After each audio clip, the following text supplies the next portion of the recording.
Hola, hey, what's up everyone? It's your girl Zaina from Zaina Makeup Beauty, and today we have another video. Today I'll be doing a little teaching. Van a aprender porque soy la profesora. Uy.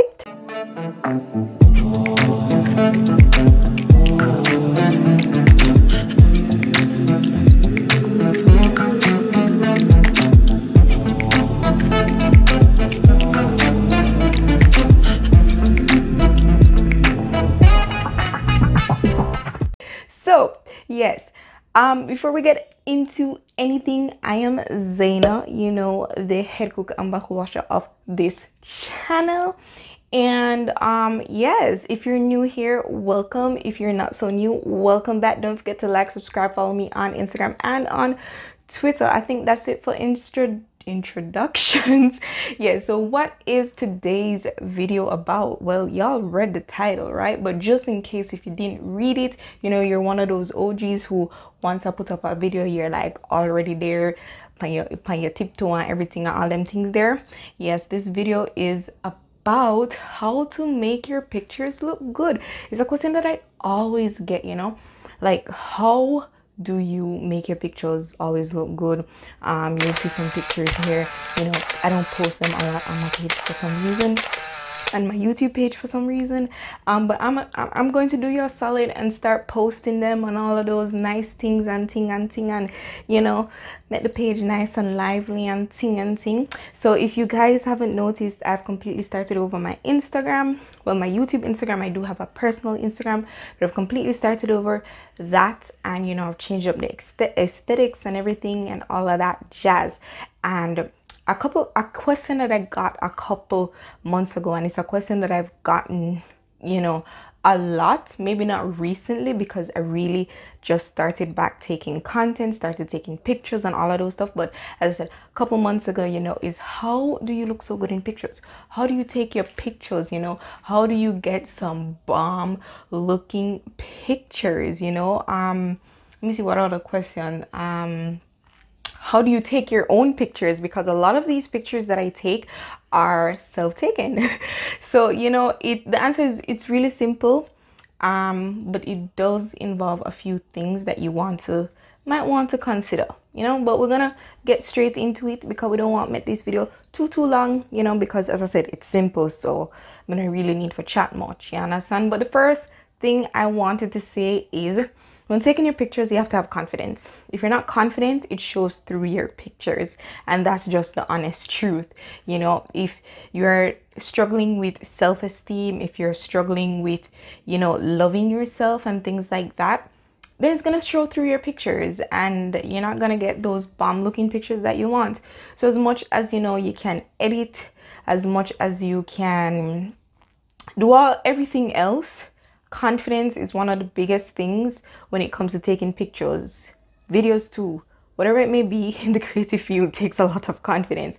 So if you find that, you know, you're not getting the pictures that you want or how you want them to look, take a look at where your confidence level is at, you know. And it's not to be all proud and everything because you have a confidence and humble, but yeah, it's just to make sure that you are self-aware, that you love yourself enough, that, you know, you just feel good, feel comfortable and all of them things are whenever you go in front of the camera, that no matter what, you know, say yes, you look good.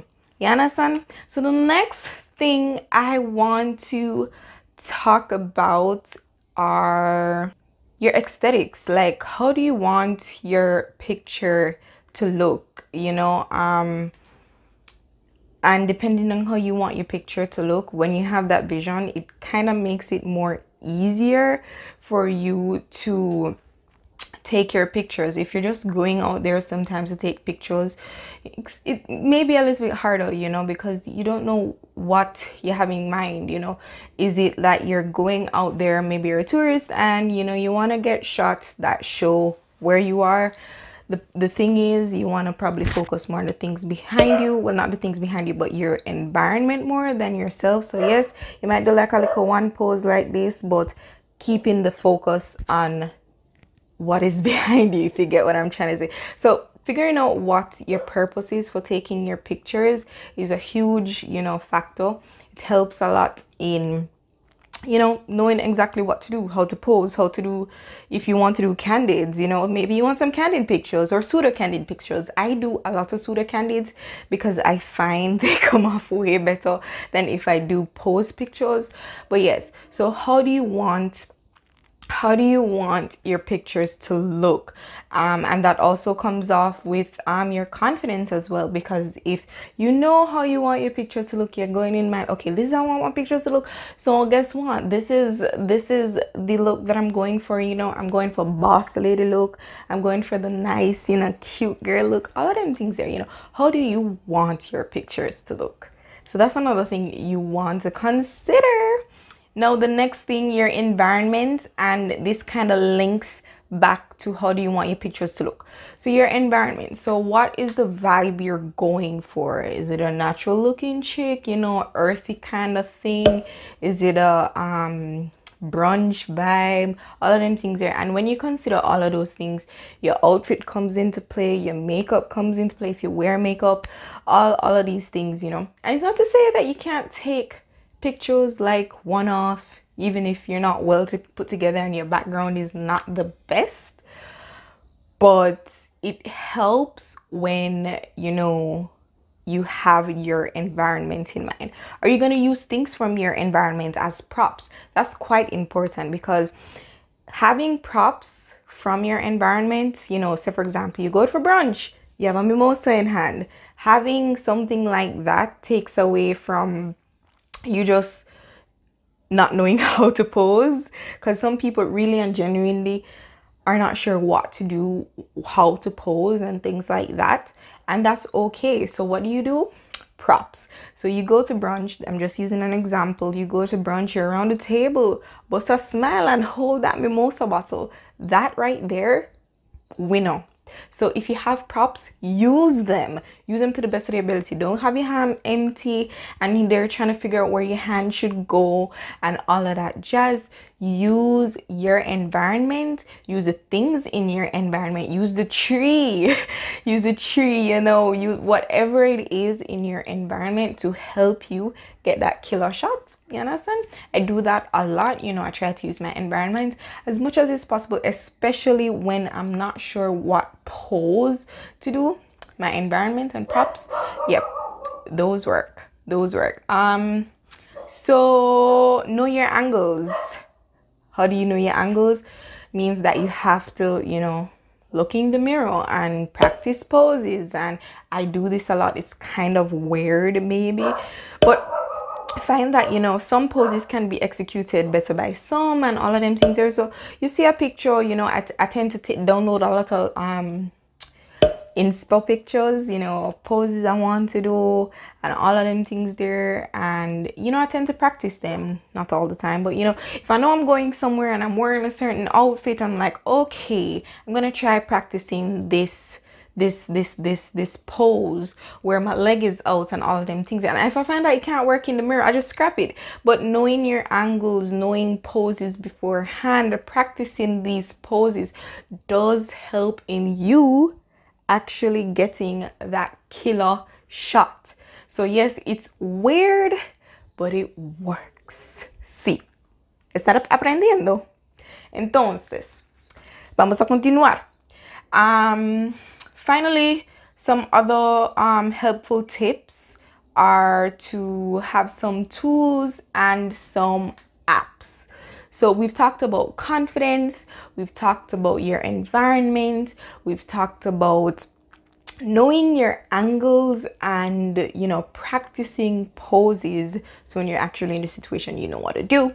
But the next thing is, sometimes, especially if you're taking your own picture, you know, you have a vision for a picture, but it doesn't translate much on camera in terms of maybe the color, the color gradient of the picture, in terms of, you know, the saturation, contrast, all of that jazz, right?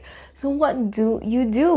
You know, before we get into the apps, let's talk about some helpful tips, helpful tools rather, that you can use, especially if you're taking your own pictures. So number one is a tripod. Trust me, your best friend. videos, pictures. It can be like, if you don't have a TV, it can be your own little stand, all that stuff. Yeah, so tripod is the first thing, and I think if you don't have anything else, a tripod should be your best friend. Mejor amiga. I'm just saying. So the next thing is to have lights. It's not a necessity, but it does help, because especially maybe the day is a gloomy, you know, maybe you had planned to do a little, you know, photo shoot and things, and you realize, oh my gosh, today does not look cute at all. Like, ¿a dónde va el día? Necesito un día que está feliz. But there's some days where the day is just not happy, not sunny, and yeah, it doesn't give you the best lighting. So having a light, whether it is a ring light, an umbrella light, whatever it may be, that should be really, really helpful. Otherwise, from that, use natural light. And in using natural light, try not to use the harsh sunlight, which is usually between 12 and 3 o'clock, I believe. Anything before that or after that, I think, should be good. Probably before is best, because, you know, in the evening when the sun starts to set, you get varying amounts of light coming through in videos and pictures, and it's kind of harder to manipulate when you're taking pictures. Whatever you're using, whether it's your phone or a camera, just make sure you know the settings, how to use it in manual mode, because knowing how to use them in manual mode can help you bring forth better pictures. You have less editing to do, you have less everything to do when you know how to use your camera in manual rather than automatic. So that's just another helpful tip. I didn't have it written down, but it just came to me. So yes, know how to use your phone or camera in your phone, or maybe your DSLR camera, whatever it may be, in manual mode. Okay, so the next thing you want to have is a Bluetooth camera shooter. If you are like me and you take your own pictures, a Bluetooth camera shooter is lifesaver. I don't know if you guys heard my brother, but yes, he's doing his thing. But yeah, a Bluetooth camera shooter is, to me, a necessity, because if you don't have a Bluetooth camera shooter, the next best option is for you to be running back and forth to ensure that you can catch that timer. Good for your health, but imagine, you know, you're looking cute and then things, and you just start get sweaty because you're trying to reach that 10 seconds so you can get the pose and all of them things there. So yes, camera shooter, another, you know, great product that, you know, I think you should invest in. You know, it's not that expensive, and yeah, it just works. So that's another thing for anyone who takes their own pictures. And whoever is taking your picture now, because I consider them a quote unquote tool, ensure they know your angles. Have you ever been in a situation where someone is taking your picture, and or maybe you have taken someone's picture and they're bomb pictures, and then when they're taking your picture, you're like, so what is, you understand? So whoever is taking your pictures, make sure they understand your angles, make sure they understand the vision of what you want out of your pictures. Make sure they, you know, they're just there for you, like they got your back. Then we go up on the ground just to get the shot, you understand? So yes, that's just all I gotta say on that. Okay. So the next thing is backdrops. So if you have backdrops, you know, whichever color, whatever sequins, whatever, that would be really nice. So say, for example, you don't want to use the environment around you. Backdrops are your best friend. You know, they have on Amazon, they have quite a few that you can order, or you can just go to a fabric store, get your backdrops and fix it up however you want to, you know. But these are just some tools in terms of apps. I use 2 apps to edit my videos, and they are VSCO and Snapseed. More so VSCO than Snapseed, because I really don't like to over edit my pictures.